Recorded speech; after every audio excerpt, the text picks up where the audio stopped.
सदी के महानायक और हिंदी सिनेमा के सबसे बड़े सुपरस्टार अमिताभ बच्चन का आज जन्मदिन है।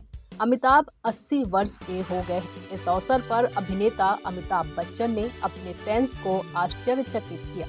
जी हाँ, वे आधी रात को मुंबई में अपने आवास जलसा के बाहर इकट्ठा हुए फैंस से मिलने पहुंच जाते हैं। अमिताभ को देख उनके फैंस काफी खुश हो जाते हैं और खूब तालियां बजाते हैं। उनके इस विशेष दिन पर उनकी बेटी श्वेता बच्चन ने भी सोशल मीडिया पर उन्हें बेहद खास तरीके से विश किया।